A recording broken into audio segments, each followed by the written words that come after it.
All right, we are live. It is Wednesday, October 23rd, almost Halloween. Last time I saw uh, Pete was in Fort Worth, Texas. And we have him back, and I'm sure he has a lot to say. Um, Lots of stuff going on with the industry and economy, and there's an election uh, next week or a couple of weeks from now happening. And I did vote early, so thank you very much. But before we get rolling with all the things that we're going to cover, let's have our own John Sibley Butler play some music. In the November morning chill, the village is quiet and still. I took a walk through the fallen leaves to the fisheries, where my old friend Pagliacci had coffee for me. Over the cobblestone streets of the town, kicking apples that were strewn on the ground, I could hear the sound of the surf and the cry of the seagulls. Moreover, I checked at the edge of the wall. All right. That's in honor of Richard Harris, one of my favorite English musicians. Brilliant, brilliant. Great musician. So Johnny, we are still recovering from Digital 360 Summit. That was fabulous. We got to induct you into the Digital 360 Summit Hall of Fame, and you joined John Wellinghoff and Pat Wood and Audrey Zibelman and Morgan O'Brien and Al Berkeley. And Al, a former president of NASDAQ and all that. And now we got John Sibley Butler. And what a year. John Sibley Butler got inducted into the Austin Technology Hall of Fame earlier with Michael Dell and many others, Kosmeski. And John is working on the next round of disruptive companies. And John, what's going on with the economy, startups, and technology in general? Because we have a superstar today about the power grid of the future and all that. Well, let me just say, getting inducted to the Hall of Fame was absolutely one. As a matter of fact, Llewellyn and I had breakfast with the Englishman who was in the house over there. In England, and we talked about a lot of technologies. But what's going on is that the visibility of the startups, and I think we're back to the .com era with AI. If you think about the .com era, Andreas, it was, you want to raise money? Okay, I'm going to town.com, bicycle.com. I want to read.com. I want to do a schoolhouse.com. And what you're finding is that as people are adding AI to their platform, two things are happening. Number one, the present C-suite people know nothing about it. Absolutely amazing. So I have a group of former students who are now big time professors, and we're putting together a group where we can talk to suite CEOs about AI. It is not only what we call disruptive in the tradition of the CNBC disruptive technology, but it's disruptive in terms of knowledge and know-how, and how do you have your own platform going forward. And when I say they know nothing about it, the only thing they know that it is coming. We must realize that the C-suite, for the most part, don't go back to school, right, to learn about things. And so therefore, they're directing their companies. So this interaction is something that is very, very similar to the .com era. And it will have as big an impact, of course, on jobs and opportunities, but also universities and how people teach. So we used to say, and it's almost going back to the future. We used to say you go to school to learn how to learn, because things change. You go to school to learn. If you know, I play classic guitar. It's all mathematics to me. So if I play classic guitar, I understand mathematics. If in college I didn't have the computer stuff, right? But I had Aristotle's logic. Aristotle's logic is nothing but present day computer science, right? So we're getting to the point now where you have to learn how to learn. As management consultants, still don't know what to do with AI. I think that Lou Ellen has written some of the best stuff about AI and the company and the country, which people really won't help, Johnny. Understand. People can understand it. There's none of this Google glop that an engineer like Andreas would write is right to the point. But the other thing is that well, you know, I'm disappointed, really disappointed in what politics is in America now. Everybody's talking about each other rather than talking about the policies of what's going to happen. We're going to have one of the greatest conflicts in Israel in the future, right? Because it's going to continue to brew, and America is going to have to do something. We're going to have to deal with China. China's not worrying about pronouns. China's not worrying about if you're a man or a woman. China's not worrying about all of these issues. China has put their head to the science, right? And they're trying they're trying to go back to quote where they were in terms of science. And I was happy to teach at the University of in China, Beijing, right, for 2 summers. So therefore, when you look at the international stuff, Andreas, it's not just America. It's not just America, and I'm dissatisfied with the whole idea of the politics, because you've got 2 things going on here. First of all, we have a vice president, a female vice president, which the world, when I say the world, I mean China, Russia, and other countries will look up on the United States if she's elected as weak. I mean, it's a sexist thing, but I think that is just the truth. They're going to look on us as weak, and I think that's. I mean, it's different than saying Obama. It's about a male and female things.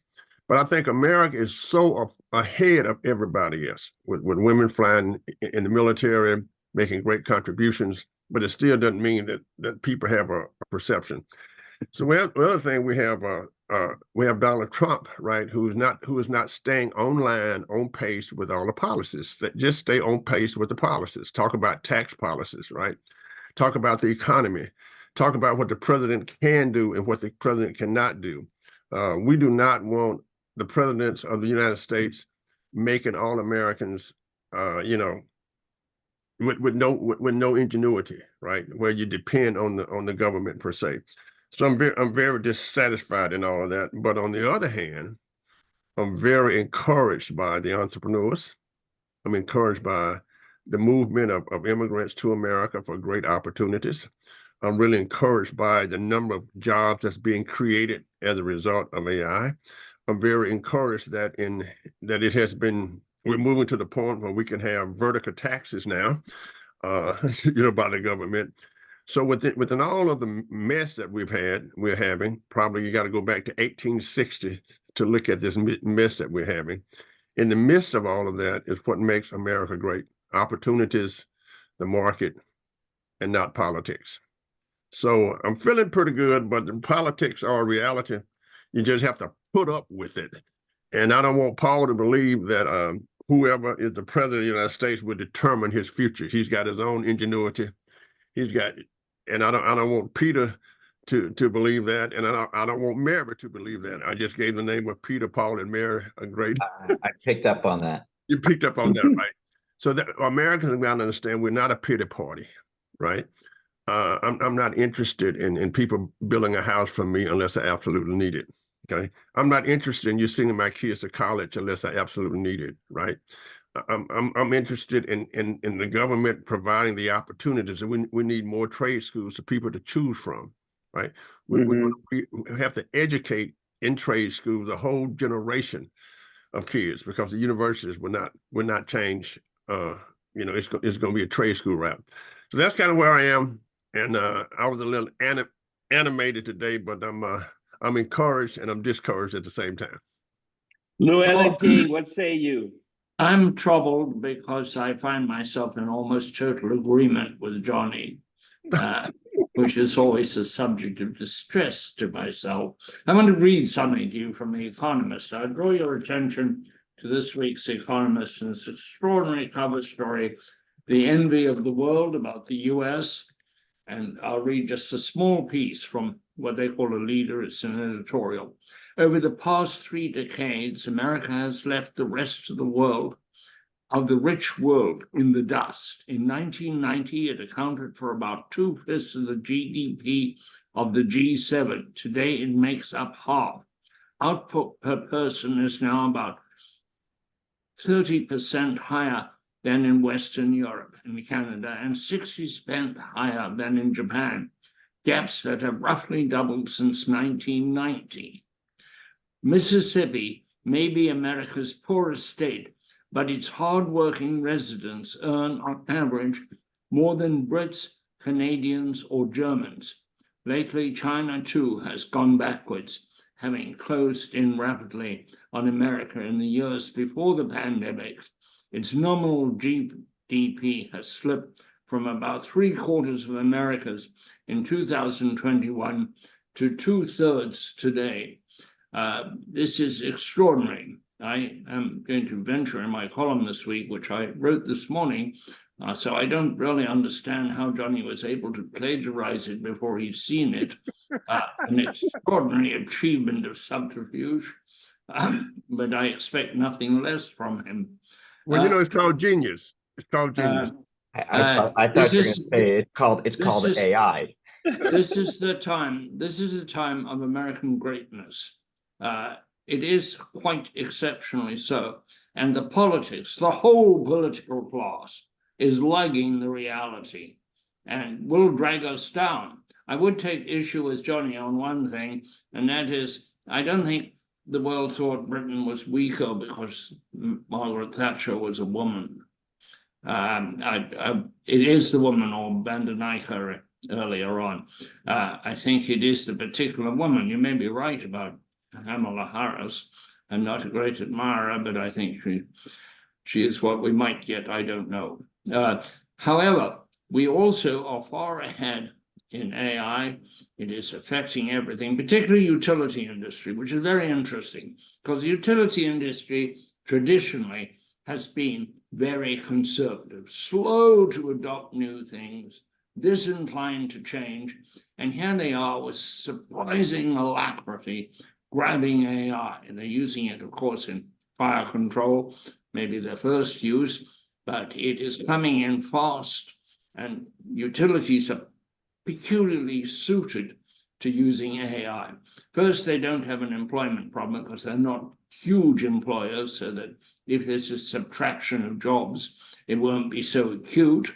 But in almost all of their operations, just today I was reading Public Utilities Fortnight in an article by my friend Mark Gabriel out in Denver, in which he talks about how AI will wring more electric productivity out of the system when we need it. He argues that we may not build all the transmission we need, so we better look to better storage and the use of AI to make the whole system more efficient, and it has huge promise for doing it. So this is a magic moment in which we have everything we might need, except our leadership seems, no matter which party, pitiably out of touch and inappropriate.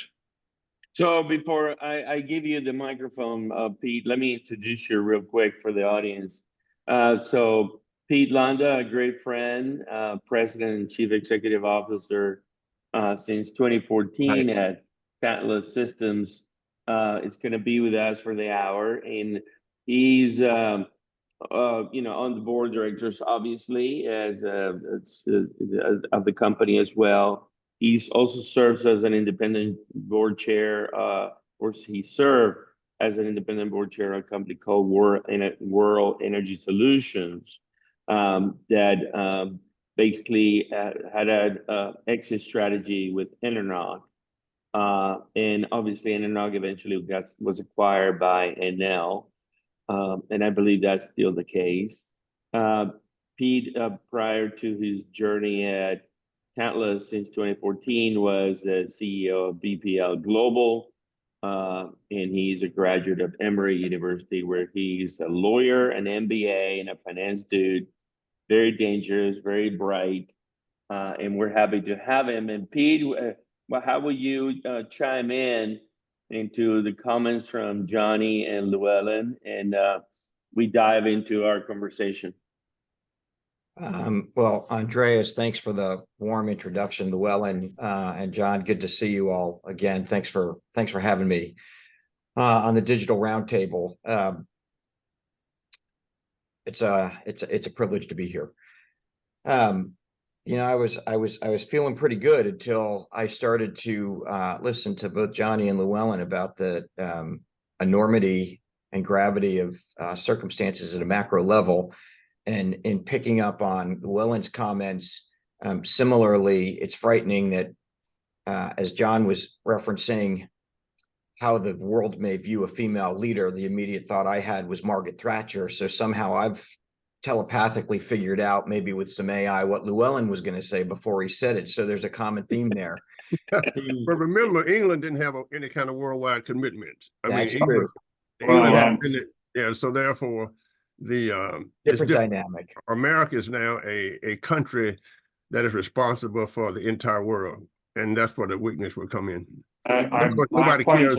Nobody cares who's president of England. Margaret Thatcher was not or Germany. She oversaw Boy Scout, and they had that last stuff in the 1700s. So, hey guys, let Pete talk. No, I was going to say, did you see how I did that, Andreas? I figured I'd throw something out there just to see how the two of them would banter off on each other. It saves me from having to say anything. This is entertaining. I got the sun out in Vancouver, which doesn't happen that often when I'm here at our headquarters office, and yeah, I'm just going to enjoy it. The I would say on the topic of election, it's not for me to opine and bring politics into our workplace. But there is an element of sadness for me as to just watching what's unfolding, the dichotomy and polarization of friends, family, and community. And this is a first for me in that I now have my oldest child, who is going to be 18 in a few days, and it's her first election. Oh boy! I was as excited as I was to have that experience with her, where the term "sad" and how I'm feeling at the moment on this topic comes to fruition, is she's already disenfranchised, not enthusiastic about voting. Her school, I think, has done a decent job of talking about the honor and privilege of voting. There's also an element of obligation as the member of our society and our country to vote. Yet, as she has tried to inform herself, to her credit, really impressive to see as a father watching child start to process the gravity and the magnitude of a decision. The ferocity and the lack of focus on what's important, to John's comments, policy and challenges, as opposed to attack and criticism by both parties. It is disenfranchised an 18-year-old already, and she is not alone among her friends. And that, in my opinion, is one of the biggest challenges that will surface as a result of what's unfolded. And I fear that voter turnout will be compromised as a result, especially among the younger generation, for elections to come, not just this one. Sure. Yeah, I'd say as it relates to the primary topic of how artificial intelligence comes into play, I'm seeing that firsthand as it relates to the election. I can't get through an hour without 3 text messages from some random number pointing me to and asking which way I'm going to vote.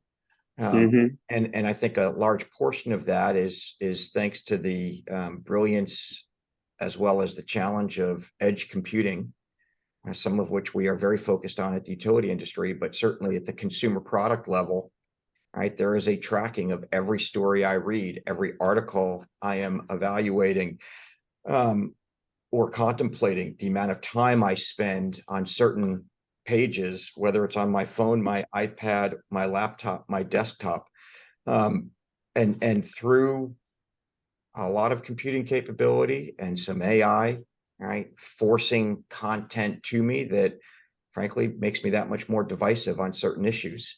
And so that's where I think the notion of AI is problematic. With that said, there's a lot of benefit to artificial intelligence, and as it relates to the role I serve in today, and have the privilege of supporting now almost 320 utilities across the United States and broader North America, we are absolutely leveraging edge computing and machine-to-machine learning to look at an increasing volume of data and an increasing set of parameters to help utilities predict what will happen, and then based on those predictions, take action. I'm mindful of the importance of that, especially, unfortunately, a number of the utilities we support were impacted by the last 2 hurricanes that rolled through the Southeast, 2 of which are outside of the Asheville area, which has gotten global attention on the devastation. And we see firsthand the importance of technology, of resiliency, and ultimately how data has helped some of those utilities do everything that they can to navigate and restore power in life-threatening situations. So I kind of always have the image of the devil and the angel on both shoulders, or one on either shoulder. And there is certainly a devil in the AI. There is certainly an angel in the AI. And so I'll focus on the positive of how we've been able to leverage some of the machine-to-machine learning capabilities to help a number of communities try to recover from what otherwise is apocalyptic. Yeah, Pete, before we get into asking questions, give us a snapshot of, you're publicly traded. You can only say you told the market, but how are things looking? I've noticed, for example, that the stock has climbed up quite a bit, double in size or something like that over the last 18 months. You're getting more customers. How is business? How do you foresee the next 12 months in front of you? You see a lot of headwinds, or do you see, an activity and as normal progressing? Utilities are in the move. They're trying to automate. What's going on? What do you see? Yeah, so I'd say, Andreas, it's a snapshot and a specific view to Tantalus. So with that comments taken into consideration, that it's a very narrow view relative to your question. But for Tantalus, we are seeing a significant number of trade wins that are favorable to driving growth of our organization, and I think the industry that we're a part of. We are not seeing any slowdown whatsoever. Quite the contrary, we are seeing an acceleration. And as we shared in quarterly earnings in August, and we'll look forward to sharing Q3 results in the coming weeks, we see a lot of favorable trends that I think tie to the broader economy, that certainly drive to economic development in the communities that we're supporting, meaning the utilities and their communities, and certainly for our own organization. To that end, where we see long-term paths for entrepreneurs, for smaller businesses like us, for innovation. In order to support AI, we need data centers. Data centers consume an enormous amount of power. The microchips that NVIDIA is talking about consume an enormous amount of power on a relative basis. And so we are seeing a trend across the United States, for sure, in other portions of the world, where electricity is actually growing for the first 50 years, and that creates stress for utilities and communities. But that trend, I don't think, is reversing anytime soon. We will all consume more electricity. And I like to say I flew from New York, in the New York metropolitan area, to our office in Vancouver this week, and I had in my backpack 9 devices that need to be powered. I can only charge 2 of them on the plane. I have 9 devices in my backpack that needed power. That number is not going down. It's only going to increase, especially as I start to try to get smart about data on my wrist and what that means for my health. So that's one trend. The second trend is, unfortunately, regardless of people's views of climate change, the frequency and the ferocity of Mother Nature is impacting so many people. And the notion of having utilities respond favorably and quickly, important. And then a third big trend beyond electricity demand and Mother Nature is just fundamentally a legacy infrastructure that wasn't designed to support my new F-150 Lightning, Llewellyn. I actually now drive it, right, where every time I plug in, I am doubling the amount of power that the utility has to deliver to my house. And that has a cascading consequence. So it's a combination of those 3 things, I think, are really powerful trends that will drive economic development, lead for innovation, and ultimately create opportunity for economic development. Sure. So Gentlemen? we're in a pretty good spot. Yeah, Peter, let me say, I know more about your website because I'm working on all of this stuff myself, but I do have a question that's I've just been waiting to ask you. And let me just clear up my sexist remark before we go forward.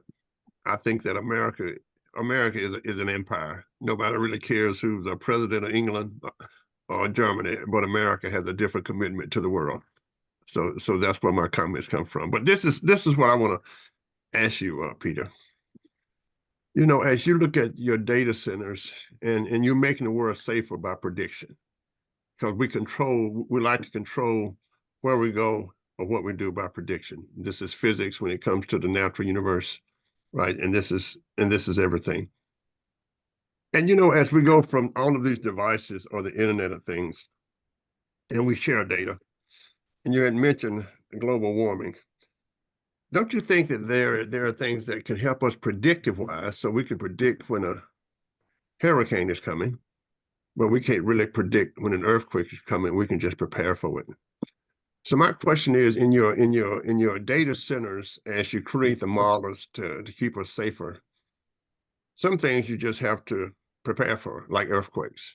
I mean, we just cannot predict earthquakes. So if you live in California, they don't say on the news that an earthquake is forming in the Atlantic Ocean or the Pacific Ocean, and it'll be here Tuesday and knock on your door, right? They don't say that. So do you have anything for insurance companies or for Americans to put the predictive power to just preparing for earthquakes? I mean, look, why do people just rebuild in Cameron, Louisiana, and wait for the same thing? Why do we just rebuild in Houston, Texas, and wait for it to be torn down? In Florida, and wait for it to be torn down? What can your data tell us in addition to prediction about rebuilding and what we should do after the storm has hit, for example?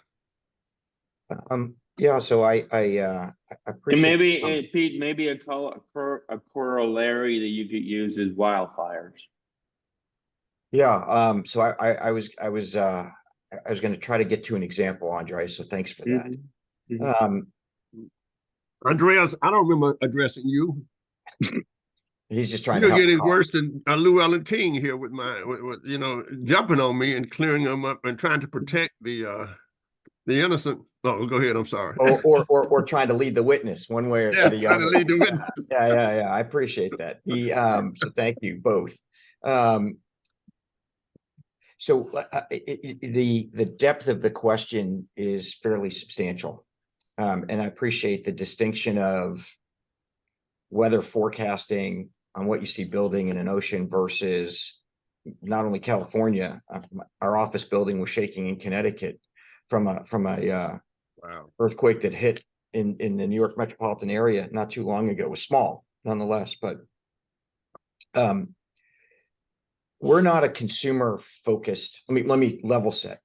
Tantalus's customer is the utility. We are a B2B technology company. So what we're doing per se isn't necessarily available to the individual consumer. It is available though to the utilities that deliver power, and in some circumstances, power and water to their homes or to where we live and work.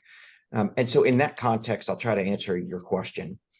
There are certain events that are completely unpredictable. We don't think of it in the context of earthquake, even though certainly natural disaster, we think of it in the context of lightning strike. You know a storm's coming, but you don't know where the lightning's going to strike. And then to Andreas's point, when lightning does strike, what's the impact not only to physical assets, physical infrastructure, human life, but in the circumstance where that lightning strike hits in the middle of a forest and leads to wildfire.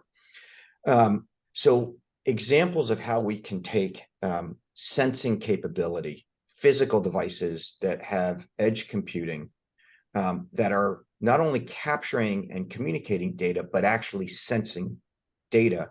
A big area that we have spent time on is around power quality. And I think most folks, when they think about grid automation, are thinking in the context of metering and load management and shifting load and pricing. We do that, but in the context of your question, we're focused on millisecond disruptions in voltage, in current, in harmonics, in waveform, and we can capture all of that. When we capture that data and we see those anomalies, right, that's where machine learning comes into play. We can look at a circumstance and says, if the wind is blowing at this speed and the humidity level is at this percent and the Doppler ratings are the way they are, what does that mean in terms of vulnerability? And in that context, where is a tree impacting a power line at 20 miles an hour versus 50 miles an hour versus 70 miles an hour? And what does that mean in terms of vegetation management? As an example, when trees hit power lines, it is an indication, right? It is a millisecond disruption of power that runs down that line.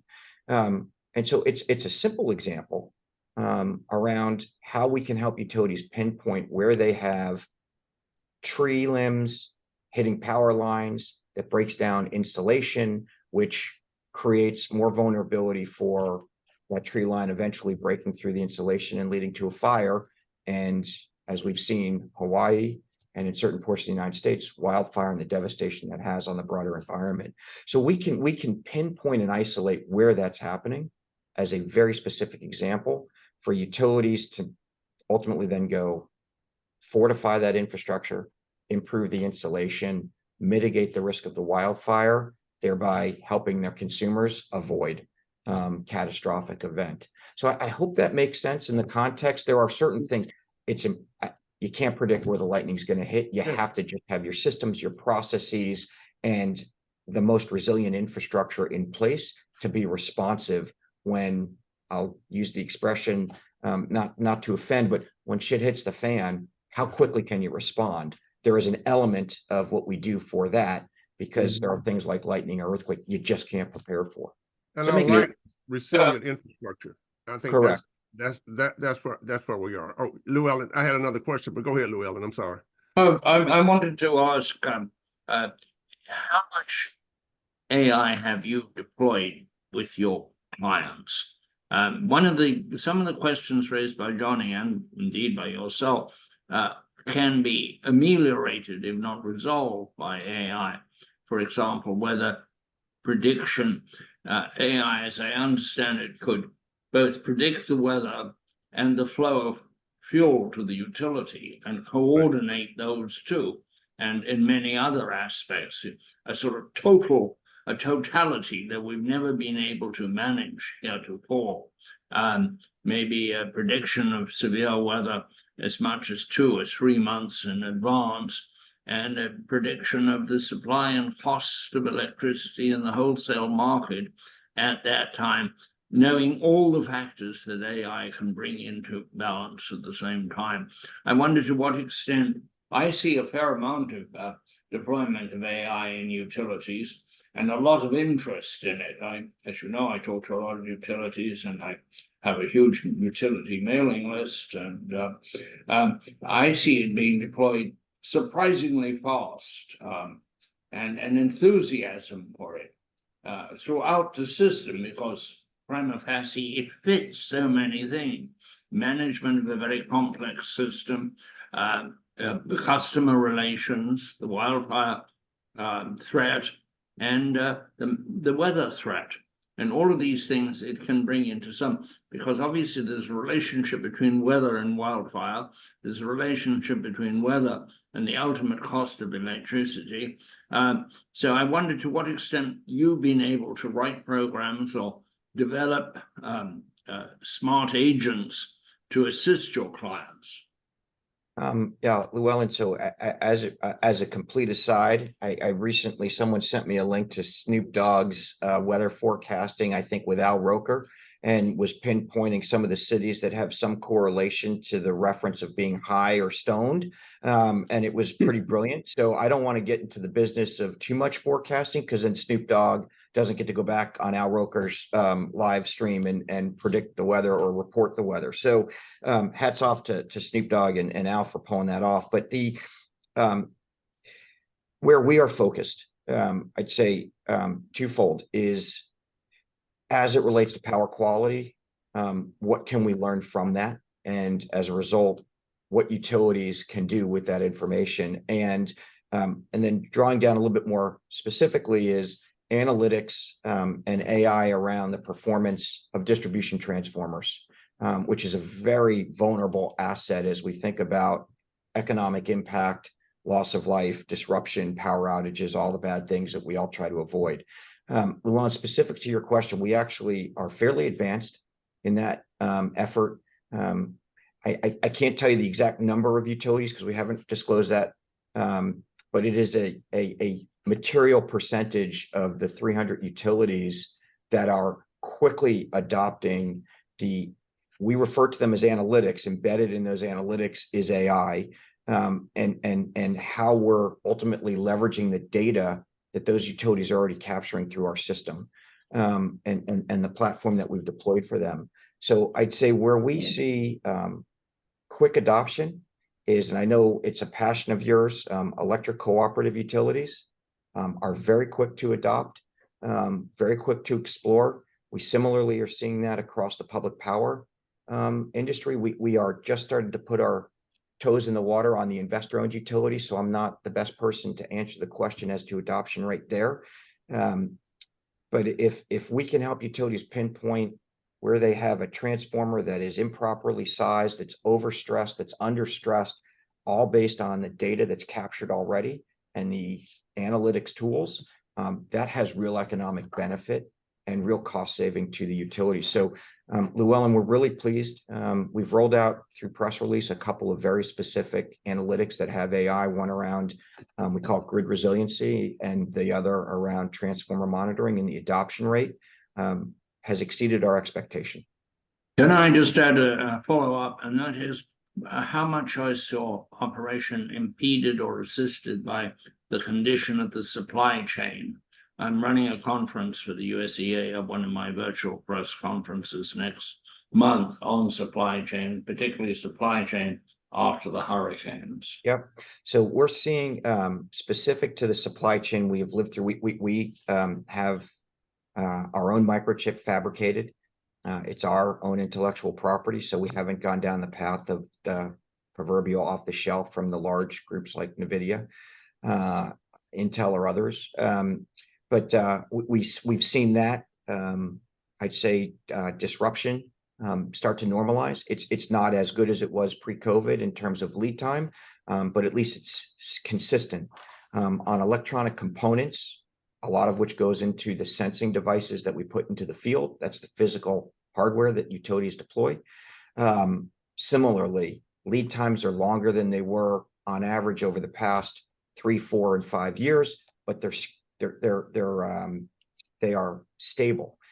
Where we're seeing disruption is on logistics. That's been unfolding for the last 6 months, both in terms of shipping times and freight cost. And I think that's a correlation not only to some of the disruption of storms, but certainly some of the global impact of issues in the Middle East that John had referenced, and certainly Eastern Europe in the Ukraine area. It's having a cascading impact from what we can see on the broader logistics, and that's where we're seeing inflation. That's where we're seeing price increase, and that's where we're seeing extended times. So let me chime in real quick, Pete. Pablo Vegas, the CEO of ERCOT, in April announced that ERCOT is going to go from 85 gigawatts of peak to 140 gigawatts of peak by 2030. Globally, India has a plan now to go from 400 gigawatts of power as a country to 2,000 gigawatts by 2040. China is adding from 1,600 gigawatts, another 400 gigawatts. The United States probably will have to go from 1,100 gigawatts to 2,200 gigawatts. And the transmission and the distribution lines and the automation of that needs to be added. I'm curious, what are your thoughts? I've talked to many utilities in our conference just recently that your team was at and keynoted and shared your technology, grid data management, and TrueSense, and many other things. I'm curious, from your point of view, do you feel that we can get there? Can we actually double up in 5-10 years, something that took 100 years to build? Do we have the right technology pieces? What are your thoughts?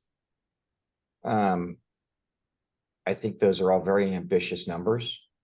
My gut instinct is certainly here in the United States. I can't speak for India and China, where government policy is a lot different. But here in the United States, everybody wants more power, but nobody wants a power plant or a peaker power plant in their backyard. The right of ways, the regulatory environment, the environmental protection initiatives make it very hard for that type of generation to surface. I think in Texas, I was fascinated to see it's the largest producer, I think, of both wind and solar as a state. I would think California right off the gate, but it's actually Texas.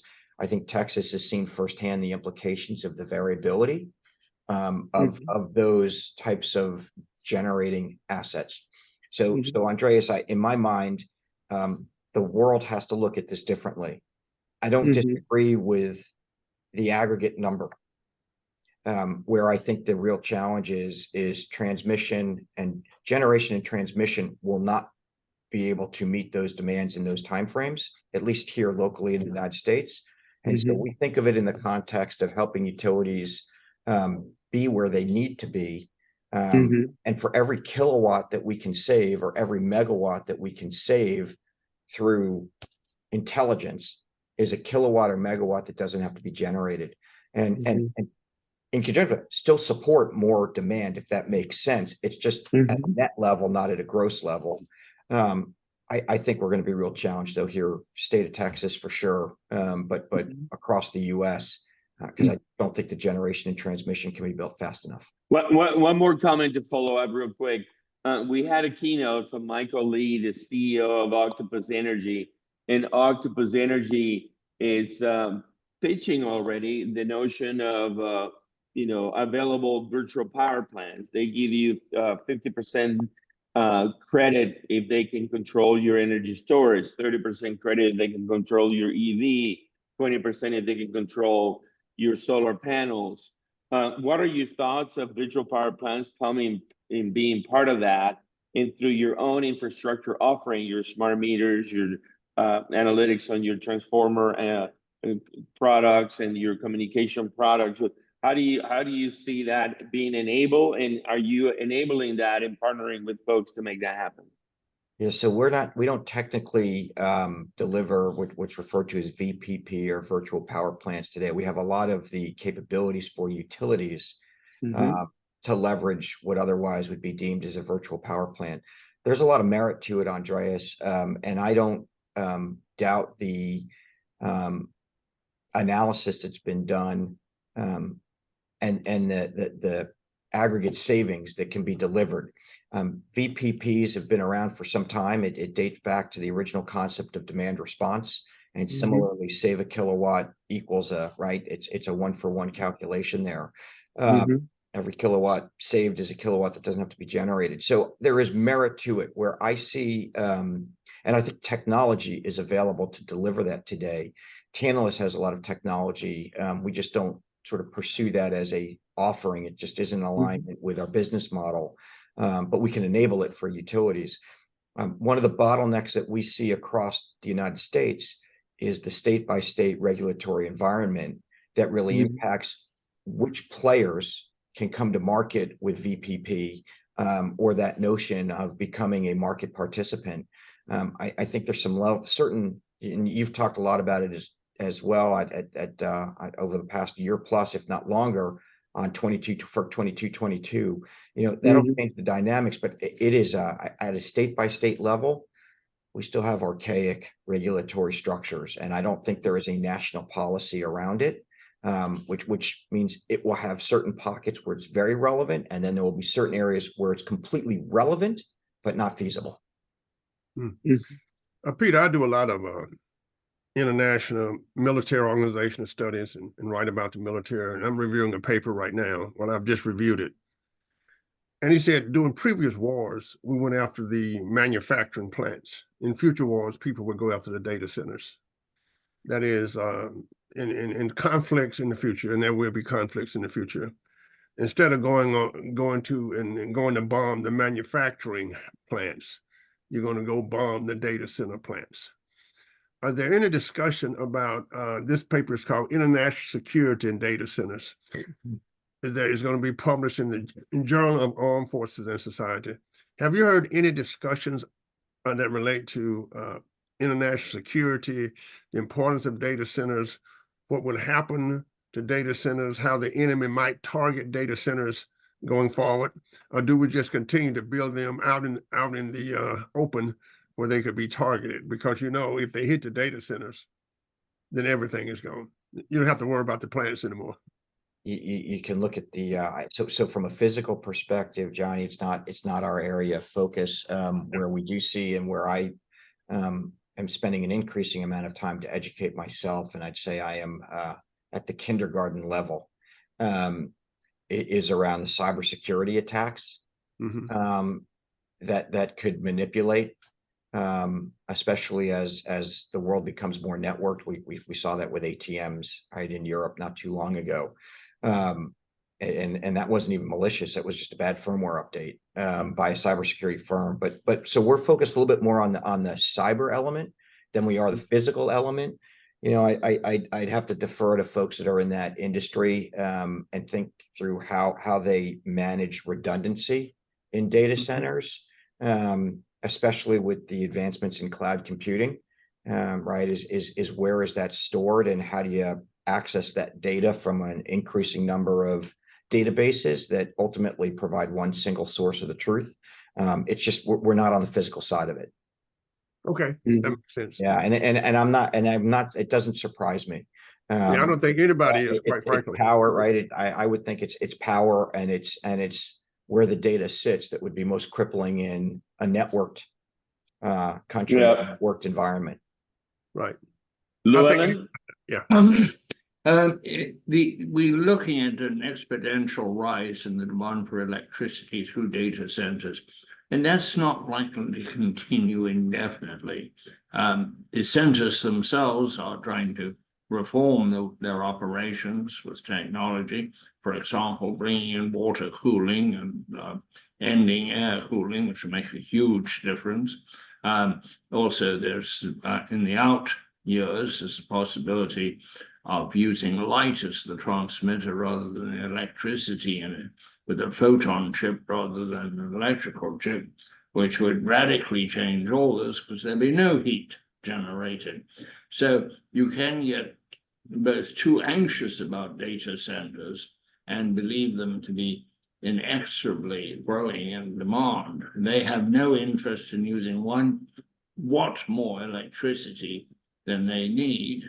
Do you see any evidence of this pressure? When I talked to 2 utility executives this week, they both thought that the demand will level off from data centers. So this period of robust growth, extraordinary growth, will not last. How do you feel about that, Peter? Well, and I don't know if I have a strong opinion about it, just because I haven't really focused as it in terms of business development for Tantalus, what I could share sort of an unfiltered point of view on it. We see municipalities, co-ops, utilities, IOUs that are competing to bring data centers and the economic benefits associated with them to their communities. And in many circumstances, trying to figure out how they not only ensure there's sufficient power available, that the infrastructure is reliable, and economically available, right? I mean, so my gut instinct is I don't disagree notionally that over a period of time there will be a normalization, as not everything has to be electric. I just say the more data I have access to, the more I consume. That behavior pattern is not changing so long as my mental state, right, is where it is today. But and so as a result, I'm going to consume more electricity because that is the most economically efficient way to deal with, at least in terms of scale and commercial practicalities, right? How to build and support those data centers. So it's probably the case, Luan, but I would be really hard to predict. I don't think that's next year, and I don't think it's in the next 5 years. I think a lot of the science that you've referenced. Thank you. As a quick follow-up, I was wondering, do you have a role in batteries? Recently, both the head of ERCOT and the head of CAISO told me on a program I was conducting that they got through the summer because of the role of battery storage, which was interesting that they are now so dependent on battery. Do you have a role in advising on batteries? So not the battery technology itself, but where we are advancing ourselves in that conversation is the ability for utilities to both integrate and control sources of storage, particularly at the residential level. Eventually that'll go commercial and industrial, Llewellyn, but with our new TrueSense gateway, we've come up with a very unique way for utilities to send their own communications signal, proprietary, cyber and secure and reliable, to sources of storage, in many circumstances behind the meter, and to leverage that as they think about their load planning. A great example of that is the good work we're doing with GE Appliances and taking their latest electric water heating capabilities with some mixing valve technology and turning that water heater into a source of thermal storage at the residential level. And we're working closely in the state of Connecticut with one of the investor-owned utilities and the University of Connecticut, along with GE Appliances and another home automation company or home energy automation company called Savant, to demonstrate that capability. How can a utility leverage thermal storage as a way to offset load? And so we're very much an enabler of it. We're not going to deliver the batteries or the storage device itself. That's where we partner. Pete, real quick, if I recall correctly, you are the owner of some electric vehicles nowadays? My everyday vehicle is an F-150 Lightning. So Llewellyn has been trying to get an honest opinion about the performance of the F-150 Lightning. Could you share? I've had a chance to drive a lot of performance vehicles and non-performance vehicles. It's worth the drive. I wish the range were a little better, especially during the winter months in Connecticut where I live. It is a phenomenal performance from my perspective. It is a lot of fun to drive. Have you tried powering your house from it? So not yet. It is. I love the commercials that Ford runs. Based on my firsthand experience, it is very complicated to get both access to the bi-directional charger and then reconfigure the electric panels accordingly. Where we live, it's a little bit of a challenge. It is in motion, but I have not yet set up the infrastructure at the house because it is not an inexpensive endeavor. But in terms of driving it, I love it. Interesting. I'll take you for a ride one of these days, Llewellyn. Pete, well, come on up there. We need to talk. Yeah, Pete, I'm looking at the time here and want to be respectful of that. Could you share with us what's in front of you and Tantalus the next 6 months? Obviously, Distributech in Dallas, February, maybe CES in Las Vegas, maybe UBBA here soon, a week from now or so. What's going on with you? And feel free to share anything you can share. I'd say, Andreas, we're focused. So we'll certainly be participating in a number of those trade shows. Our focus very much is activating the commercialization of the TrueSense Gateway and supporting the increasing number of utilities that are looking to turn their networking infrastructure into power quality sensing and load balancing systems. And incremental to that is, how do we help the utilities manage all of the incremental data that our new intelligent device is going to provide? So that's what we're really focused on, and that's where the announcements will be, and that's where some of the excitement is that we're seeing with the utilities that have been working alongside us to bring this technology into fruition. Anything to share on grid data management? Yeah, so you know, it's great to have access to data. For utilities, it is a rising challenge that we see of what do you do with that data and where is that data?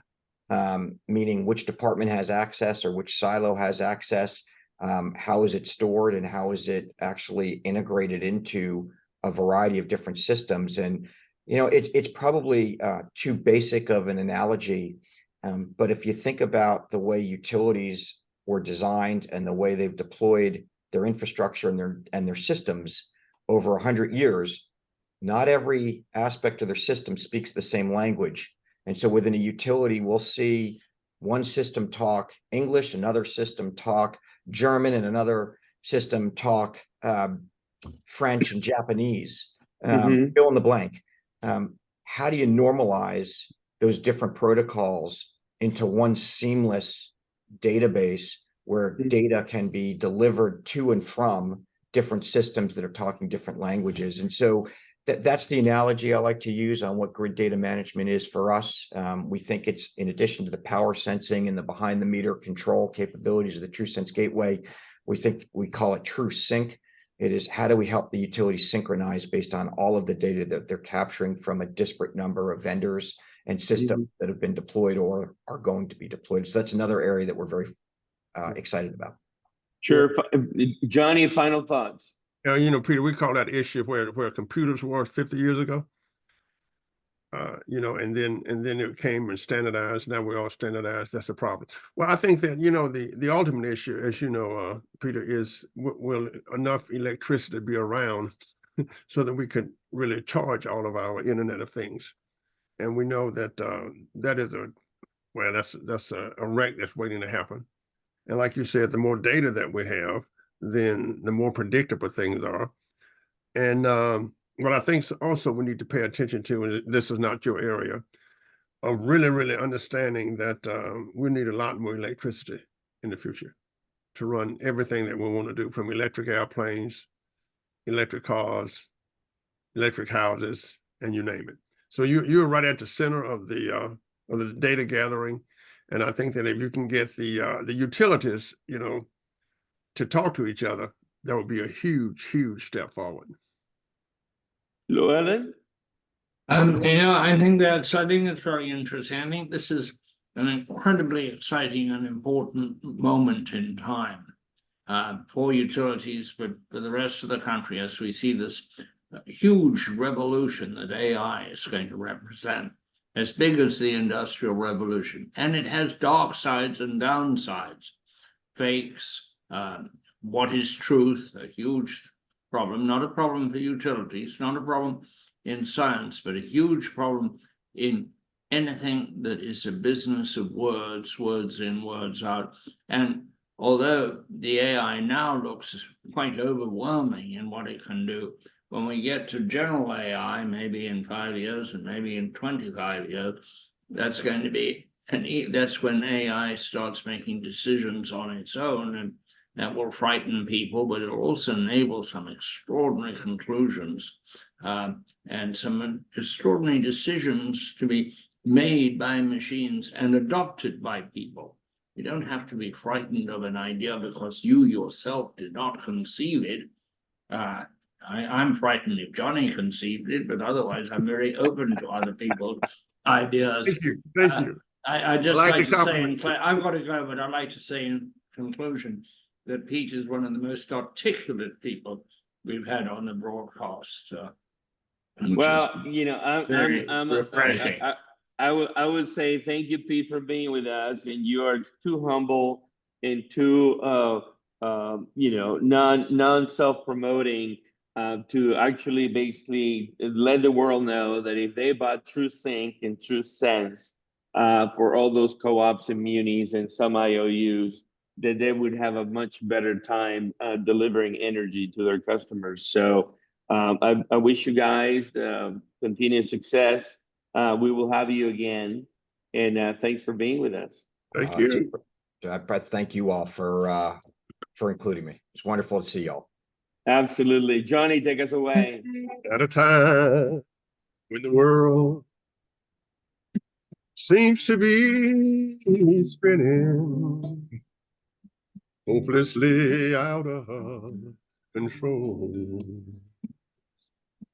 They're deceivers and believers, and the only between us, there seems now no place to go.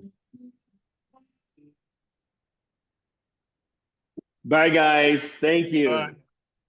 Bye-bye. Take care. Take care. Enjoyed it. Likewise.